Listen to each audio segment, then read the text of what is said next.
விதமான சகல சௌபாகியங்களும் பெற்று கோட்டை கருப்பண்ண சுவாமியுடைய அனுகிரகம் பெற்று நல்லபடியா வாழணும்னு சொல்லி முதல்ல ஐயன் கோட்டை கருப்பண்ண சுவாமி கிட்ட பிரார்த்தனை வச்சுக்கிறேன். முதல் பிரார்த்தனை. இரண்டாவது பிரார்த்தனை என்ன அப்படின்னு கேட்டீங்கன்னா, நம்ம வாழ்க்கையில நம்ம ஜெயிக்கணும் அப்படின்னா முயற்சி வேணும். ஆனா அந்த முயற்சியை செய்வதற்கு கூட இறைவனுடைய அனுகிரகம் வேணும். அது அசைக்க முடியாத உண்மை. என்னுடைய நண்பர் சொன்னாரு, இறைவனை மட்டும் கும்பிட்டுக்கிட்டு இருந்தா ஒன்றும் வேலைக்கு ஆகாது, முயற்சி செய், முயற்சி செஞ்சாதான் படிக்கும் அப்படின்னு சொன்னாரு. நீ முயற்சி செய்யணுங்கிறதுக்கான சிந்தனையை கொடுக்கக்கூடியது அவன்தான் என்பதை நம்ம மறந்துடக்கூடாது. அவன் முயற்சி செய்யறதுக்கு சிந்தனை நம்மளால கொடுக்கலன்னு வச்சுக்கோங்க, நெல்லை மண்ணில் போட்டுட்டா முளைச்சு வந்துருங்கிறது நம்ம நம்பிக்கை. ஆனால் அது நெல்லில் மண்ணில் விழுந்தாலும் ஈ பொறுக்கக்கூடாது, எறும்பு பொறுக்கக்கூடாது, பறவைகள் பொறுக்கக்கூடாது. தக்க சமயத்தில் தண்ணி சேரணும், தக்க சமயத்தில் அது பதமான நிலையில் இருக்கணும். அதிகமாக தண்ணியும் சேர்ந்துடக்கூடாது, அதிகமாக வெயிலும் போயிடக்கூடாது. இதெல்லாம் இறைவனுடைய அனுகிரகத்தால் நடந்தால்தான் ஒரு நெல்லாகப்பட்டது மண்ணிலிருந்து என்ன ஆகுது, செடியாக அது முளைச்சி மேலே வருது. நம்ம என்ன நினைப்போம், கொண்டு போய் ஊற வச்சு தெளிச்சோம்னா முளைச்சு வந்துட போகுது, இதில் என்ன பெருசு இருக்குது, இதில் என்ன இறைவனுடைய மகிமை இருக்குது நினைப்பாம மாட்டோமா? ஆனால் கடவுளோட மகிமை எந்த இடத்துல நடப்பாக்குது பாரு. நீ தெளிக்கிற அந்த நெல்லை பறவைகள் கொற்றாமல் பாதுகாத்துட்டு வர்றதும் இறைவன் தான். அந்த நெல்லில் இத்தனை நெல் விளையணும்னு முடிவு பண்றதும் கடவுள் தான். நீ தெளிக்கிற பலனை எதிர்பார்த்து ஒரு காரியத்தை செஞ்சுட்டு நீ வேலையை பார்த்துட்டு இருக்க, அதுக்கு மேல நடக்கக்கூடிய ஒவ்வொரு விஷயத்தையும் உனக்கு அந்த பரமன் பார்த்து பார்த்து பார்த்து பார்த்து நல்லது செஞ்சுட்டு இருக்காரு. கடவுள் இல்லைன்னா அந்த உலகத்துல ஒண்ணுமே இல்லை. கடவுள் இல்லை அப்படின்னு சொல்லிட்டேன்னா உன் வாழ்க்கையில நீ உண்மையாக இல்லைன்னுங்கிறதா அர்த்தம். உண்மையா எவன் ஒருத்தவன் தனக்கு தன்னோட வாழ்க்கையில எதையுமே நடத்தலையோ அவனுக்கு இறைவன் கிடையாது, வாழ்க்கை கிடையாது, நல்லது கிடையாது, கெட்டது கிடையாது, நல்ல நேரம் கிடையாது, கெட்ட நேரம் கிடையாது. கடவுளை உணரணும் அப்படின்னா நீ 2 விஷயம் பண்ணால் மட்டும் போதும். தினம் போ, ஒரு காலையிலே எழுந்திரிச்சோடனே குடிச்சு முடிவு விட்டு பக்கத்தில் இருக்கக்கூடிய வயல்வெளிகளில் போய் சத்த நேரம் அப்படியே இந்த வயலை அப்படி சுற்றி பார்த்துட்டு அப்படியே கொள்ளை தோப்பு எல்லாம் சுற்றி பார்த்துட்டு வந்தீங்கன்னா கடவுளுடைய அனுகிரகம் உனக்கு கிடச்சி போயிடும். வயலில் போய் நீங்கள் அந்த நெல்லை போய் தினம் பார்த்துட்டு மட்டும் வா, வேற ஒன்றும் பண்ண வேண்டாம். அப்படி அந்த நெல்லை போய் இப்படி தடவிலேயே பார்த்துட்டு வந்தீங்கன்னா உன் கண் பார்வைப்படும் போது எப்படி ஒரு சின்ன குழந்தை வளருதோ அதுபோல் அந்த நெல் உன்னை பார்த்துட்டு அப்படியே சந்தோஷத்தில் மகிழ்ந்து அந்த செடி நல்லா வளர்ச்சி பண்ணுது. இறைவன் இல்லைங்கிறது எங்குமே கிடையாது. உன்னுடைய கண் பார்வைக்கு கடவுள் புலப்பட மாட்டான். இது இந்த உடம்பு என்ன ஆனால் என்னட்ட கேட்பாங்க, சாமி இந்த இடத்துல சாமி நீங்கள் நேராக பார்த்துறீங்களா அப்படின்னு கேட்பாங்க. என்ன கிடையாது ஒரு வாட்டி கூட, இல்லை சாமி நீங்கள் பார்த்ததே இல்லையா, அப்போ சாமி உங்கள் கண்ணுக்கு தெரியாதா அப்படின்னா, சத்தியமாக எனக்கு தெரியாதுப்பா. ஏன் தெரியாதுன்னா எனக்குள்ளேயே இருக்கக்கூடிய தெய்வத்தை என்னுள்ள எப்படி நான் பார்க்க முடியும்? உன் முதுகு உன்னால் பார்க்க முடியுமா? உன்னுடைய தலையை உன்னால் அண்ணந்து பார்க்க முடியுமா? என் இதயத்தில், என்னுடைய உடலில், என்னுடைய தேகத்தில், என்னுடைய அருளில், என்னுடைய வாக்கையில், என்னோட வார்த்தையில், என்னுடைய நடையில், என்னுடைய செயல்பாட்டுகளில் என் தெய்வம் என் உடம்பில் நீர்க்கமர நிறைந்திருக்கக்கூடிய அந்த தெய்வத்தை நான் எப்படி பார்க்க முடியும்? ஏன்னா மரபொருளுடைய அருளால், அம்பாளுடைய அருளால், அந்த ஆதிபராசக்தி நாகாத்தம்மனுடைய அருளால், இந்த கருப்பசுவாமியுடைய அருளால் அந்த தெய்வம் என் உடலில் வாழ்ந்து கொண்டிருக்கிறது. நான் பேசினா என்னுடைய வார்த்தைகளிலிருந்து, என்னுடைய வார்த்தையிலிருந்து வரக்கூடிய ஒவ்வொரு வார்த்தைகளும் அந்த 18ஆம் படி கோட்டை கருப்பண்ண சுவாமி சொல்லக்கூடிய வார்த்தைகள் தான். நான் சிரித்தால் அந்த சிரிப்பு அந்த நாகபராசக்தி அம்மன் சிரிக்கிற சிரிப்பு. நான் நடந்து போற பாதை கூட என்னுடைய தெய்வம் வகுத்து கொடுக்கக்கூடிய பாதை. நான் இந்த ஒரு பாதகத்தை காலெடுத்து வைக்கிறேன்னா அந்த பாதை கூட அந்த தெய்வம் என்னை கொண்டு போய் விடுற பாதை தான். அதாவது சாதாரணமாக நம்ம உடம்புல இருக்கக்கூடிய இந்த ஆன்மாங்கிறது ஒரு ப்ரோக்ராம் பண்ணப்பட்ட சிஸ்டம் மாதிரி. அது பகவான் படைக்கும் போதே அது பண்ணி வச்சுட்டான். என்னென்ன வேலையை என்ன பூமியில போய் நீ என்னத்தை செஞ்சுட்டு கடைசியாக என்கிட்ட வந்துருங்க. இடப்பட்ட காலத்தில் நம்ம தான் என்னால் நடந்துச்சு இல்லை. என்னோட நண்பர்கிட்ட சொல்லுவேன், இது வரைக்கும் நான் இந்த 33 வருஷத்துல நான் எதுவுமே சாதிக்கலை சாமி அப்படின்னு அவர் ஒரு நாள் சொன்னேன். அவர் சொன்னார், ஏன் நீங்கள் இவ்வளோ கோயில் கட்டியிருக்கீங்க அப்படின்னாரு. நான் உண்மையே சொல்கிறேன், அவருக்காக மட்டும் சொல்ல, எல்லாருக்காகவும் சொல்கிறேன். இந்த கோயிலெலாம் நான் கட்டலை, இந்த கோயிலுக்கும் எனக்கு சம்மந்தமே கிடையாது. இது எல்லாத்தையும் செய்ய வச்சது அங்கே எங்கே என்னென்ன சாமி உட்காந்துருக்கோ அதெல்லாம் என்ன பண்ணுச்சு, எல்லாரும் உடம்புலையும் பூந்து எல்லார்ட்ட என்ன செய்ய வைக்குது, வாக்கு வைக்குது. அந்த வாக்கை என் மூலியமாக பழிக்க வைக்குது. பழிக்க வச்சு இந்த பூசாரிகிட்ட கொண்டு நிப்பாட்டு அர்ச்சனை பண்ண வைக்குது. இந்த பூசாரிகிட்ட இருந்தால் கடை கொண்டு போது ஜாமான் வைக்குது. இங்கே இருக்கக்கூடிய எல்லாருமே வந்திருக்கக்கூடிய எல்லாருமே பண்ணிட்டு இருக்கிறது யாருன்னா அந்த உட்காந்து வேறு பாருங்க. அவரும் இங்கே இருக்கக்கூடிய தெய்வங்களும் பண்ணி கொண்டு இருக்கக்கூடிய வேலை. நான் வெறும் கருவி இயக்கக்கூடிய வெறும் கருவியாகப்பட்டனா இந்த இடத்துல என்ன கோயிலில் இருக்கக்கூடிய இந்த கருப்பசாமிக்கு ரொம்ப தீவிரமான ஒரு தொண்டர்னு சொல்லலாம். அவர் பொண்ணு அது என்ன பண்ணிட்டு மாலை எடுத்து கொண்டாந்து போட்டுக்கிட்டே இருந்துச்சு. அது எந்த வார்த்தையும் சொல்லாத வரைக்கும் ஐயா அவர் கொடுக்குற மாலை பூ எல்லாத்தையும் வாங்கிட்டாரு.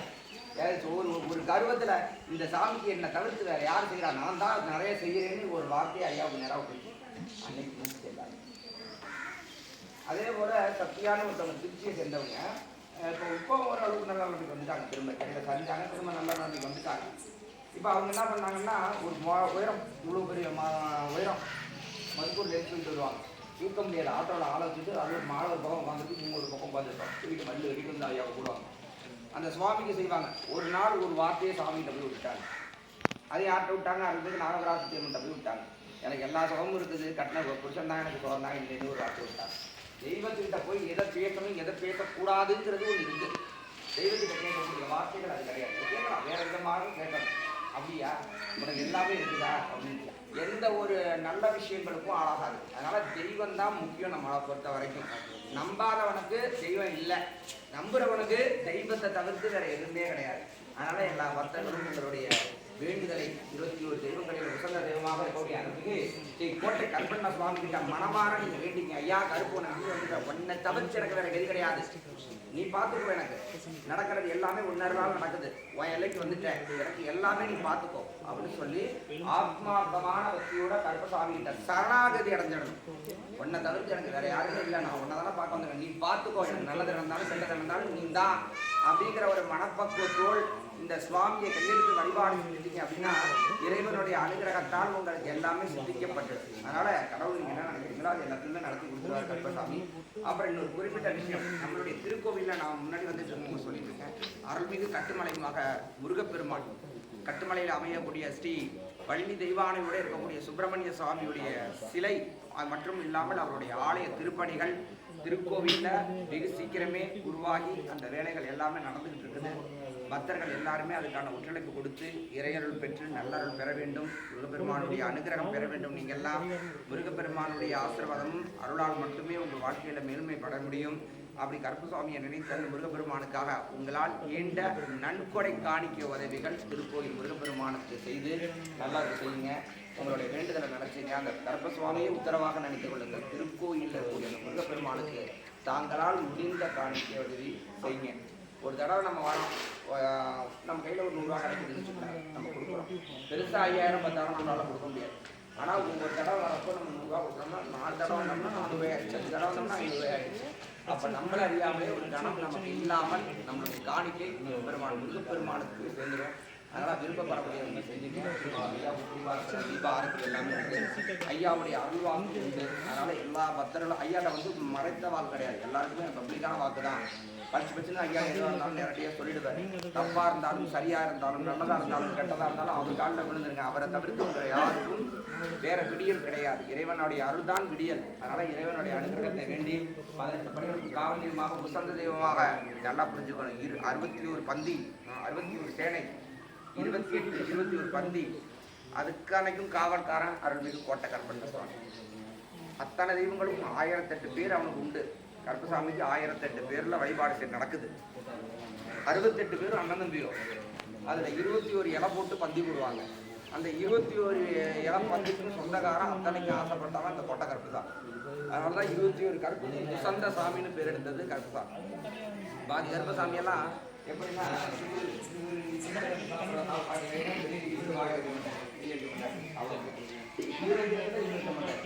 ஏன்னா இன்னொருத்தவங்க அந்த படையில யாரும் ஏத்துக்க மாட்டாங்க. ஆனா இந்த 21 கருப்பசுவாமியுடைய இலையில போய் உண்மையா கையில வைக்கக்கூடிய உரிமை உறுதி யாரும் இருக்குன்னா கோட்டை போய் எடுத்து வச்சுனால யாரும் ஒன்றும் சொல்ல மாட்டாங்க. ஆனா கோட்டையோட இலையில போய் இந்த 21 கருப்புல ஒரு கருப்பு கூட ஒரு பிடி சோறு அள்ள முடியாது. இதற்காக எல்லாரும் கொடுப்பாங்க. ஆனா யாருக்காகவும் தன் இடத்தை விட்டு கொடுக்காத ஒரே தெய்வம் கோட்டை கருப்பண்ண சாமி மட்டும்தான். அதனாலதான் அவருக்கு பேரே கோட்டை. கோட்டைனா என்ன அர்த்தம்? கோட்டை போல பலமுடையவர். கோட்டைனா அதை தாண்டி எதிரிகள் உள்ள நுழைஞ்சிட முடியுமா?